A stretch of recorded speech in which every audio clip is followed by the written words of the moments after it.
sommes là parce qu'on ne veut pas que le président Thiam fasse partie de ceux qui vont concourir, qui vont aller aux élections pour 2025. Et nous disons non. Nous disons non. Nous disons non. On dit non parce qu'ils ont peur de Tidjam Thiam. Pourquoi ils ont peur de Tidjam Thiam? Ils ont essayé de mettre en œuvre ces 12 travaux de l'éléphant d'Afrique. Et vous arrivez à Abidjan, vous verrez un 3e pont. Vous verrez un 4e pont. Vous verrez un pont à dos. Vous verrez Rivera Palmeraie. Mais tout cela a été planifié et bien construit par Tidjam Thiam. Ils l'ont réalisé pendant 15 ans. Pendant 15 ans, ils ont mobilisé 115 000 milliards de francs CFA. Et ils ont surfacturé certains ponts. Par exemple, le pont à dos a coûté 45 milliards de plus. 45 milliards de plus, ça fait plus de 300 centres urbains, y compris maternité dispensaire qu'on aurait pu construire avec ça. Qu'est-ce qu'ils ont fait après? Ils ont promis de transférer la capitale à Yamoussoukro. Ils n'ont rien fait. On est arrivé aujourd'hui, il reste 4 Ivoiriens sur 10 vivent au-dessus du seuil de la pauvreté. Ça, c'est leur bilan. 47% de taux d'analphabétisme. Ça, c'est leur bilan. Quand on a fait le bilan de l'année passée à l'Assemblée nationale, on a trouvé qu'il y a 103 milliards de différents entre ce que le ministre des Finances a donné et ce que les ministres ont reçu. Voyez-vous déjà, c'est ça le bilan du RHDP. Le bilan du RHDP, c'est quoi? Nous sommes derniers, avant-derniers, à l'école de la sous-région. Aucune de nos universités n'est classée parmi les 100. Ça, c'est le bilan du RHDP. Le bilan du RHDP, c'est 23% de taux d'indice multidimensionnel de pauvreté. Ça, c'est le bilan du RHDP.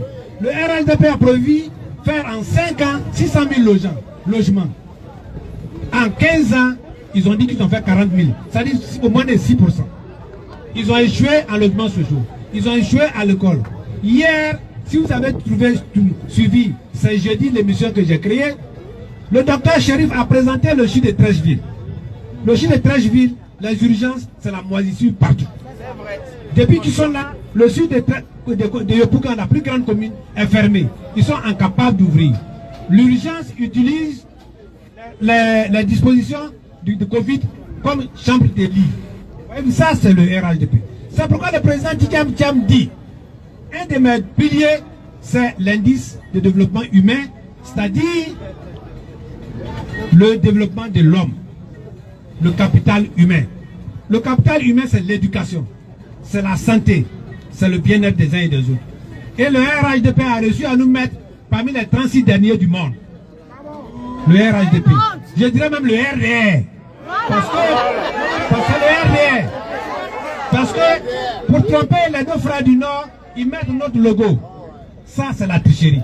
Ils n'allons pas accepter. Alors, le RDR ne respecte aucun test. Vous rappelez-vous, quand déjà, en 93, quand le président Houphouët-Boigny, il y avait l'article 11 qui disait que, en cas d'absence ou de disparition du président de la République, c'est le président de l'Assemblée nationale qui était le même. Déjà, certains du RDR avaient refusé de l'appliquer. Ils ont refusé d'appliquer la constitution qu'eux-mêmes ils ont mise en place, qui limite le mandat à 2. Ils ont fait un 3e mandat, ils veulent faire un 4e mandat. Le RDR ne respecte pas les tests. Le RDR ne respecte pas les tests parce que le RDR a fait voter une loi par la CEI qui doit organiser chaque année la révision de la liste électorale. Ils ont déjà raté 2, donc ils sont déjà forclos. Et en 2025, ils disent qu'ils vont réaliser qu'après les élections. Quand même. Donc nous disons non. Nous disons non parce que le président Thiam est ivoirien. Comment on peut dire dans ce monde entier que tout le monde connaît, celui qui a fondé ce pays, celui qui a fondé le RDA, celui qui a fondé le PDCI, celui qui a développé la Côte d'Ivoire, qui a fait de nous tous ce que nous sommes, que son petit-fils, qu'il avait présenté dans sa vie, qui n'est pas ivoirien. Ça fait la honte. Mais vous qui êtes ici, la plupart d'entre vous ont pris la nationalité des pays dans lesquels vous vivez. Pour le RDR, vous n'êtes plus ivoirien. Alors, est-ce que vous allez l'accepter? On dit non. Et moi, quand je dis ça, ils ne respectent pas la liberté. On dit Brédoumi parle trop, on va l'amener à la police. Et on m'a convoqué à la police. Nonobstant mon statut de député. Mais nous allons faire face à toutes les intimidations. Nous allons faire face à toutes les injustices pour que Thiam soit inscrit sur la liste électorale, pour qu'il compétisse et que les Ivoiriens le choisissent pour qu'il gouverne ce pays. Thiam sera au pouvoir.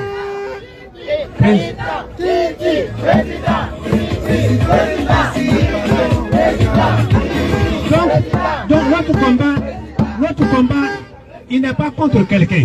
Il est contre un système qui a pillé notre pays, un système qui a rendu l'école parmi les pires écoles du monde, un système qui a détruit notre système de santé, un système qui nous a endettés. On est passé de 4 000 milliards à 40 000 milliards en moins de 10 ans. Qui va payer ça? Et ce que je le dis, s'ils veulent, ils n'ont qu'à aller dire le contraire. Je ne vous invente rien. Monsieur le député est là. Je suis député membre de la commission des affaires économiques et financières. Et nous disons que plus de 80% de notre recette sert à payer la dette. Plus de 80% des structures des industries installées sont des industries à capitaux étrangers. Les Ivoiriens donc ne bénéficient pas de la richesse de leur pays. Aujourd'hui, où je suis en train de vous parler, les paysans ivoiriens, qu'ils soient du nord, qu'ils soient du centre, qui ont des produits d'anacade, les anacades sont sur leurs mains, ils ne savent pas comment le vendre, on ne l'achète pas. Or, c'est la seule ressource. Alors, comment on peut dire qu'on va payer 60%, on va donner 60% du prix CAF aux producteurs et on n'arrive même pas à respecter le prix qu'on fixe et on n'arrive même pas à collecter leurs produits. Ça, c'est un échec.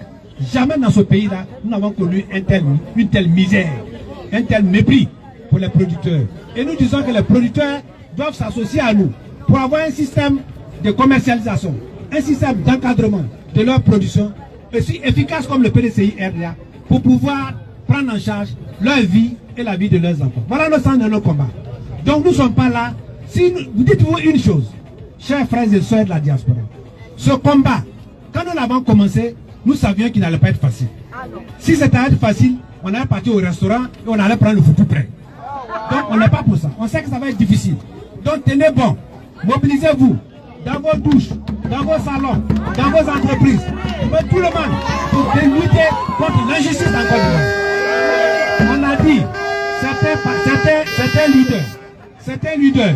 certains leaders du RHDP, du RD, sont venus ici en Europe pour dire que l'opposition veut faire un push. Le PDCI RDA n'est pas un parti de pushistes. Regardez parmi nous, regardez partout dans le système qui sont là-bas. Ceux qui ont fait la rébellion, on les connaît, ils sont là-bas. Ils sont dans la rébellion. Ils ont été dans le coup d'État. Après 99, il y a eu le coup d'État contre le PDCI RDA. Le PDCI RDA ne peut pas faire le coup d'État contre lui. En 2001, depuis déjà, après l'élection du président Gbagbo, il y a eu la Mercedes noire. Ce n'est pas le PDCI RDA. Il y a eu la rébellion. Ce n'est pas le PDCI RDA. Le PDCI RDA n'est pas un parti de pushistes. Nous allons lutter de manière démocratique, dans la paix, dans la discipline. Mais nous allons être persistants. On a commencé à faire les marches. Depuis Abidjan, vous n'avez jamais vu une machette, une kalachnikov ou un couteau. Ça, c'est le PDCI RDA. Applaudissez-vous pour ça. Et nous sommes ici, au cœur de l'Europe. Au cœur de l'Europe. Ce matin, nous étions à la Commission européenne pour leur mettre une motion. Pour dire la démocratie, elle est universelle. Il n'y a pas de règles, il n'y a pas de démocratie pour la Côte d'Ivoire et démocratie pour les autres pays. La démocratie doit être une règle générale. Et cette démocratie veut dire quoi? La liberté d'expression. Et elle veut dire quoi? La participation de tous. Elle veut dire quoi? La transparence dans les élections. Une commission électorale à équidistance. Une presse d'État qui doit pouvoir nous permettre de nous exprimer librement. Et ce n'est pas le cas en Côte d'Ivoire.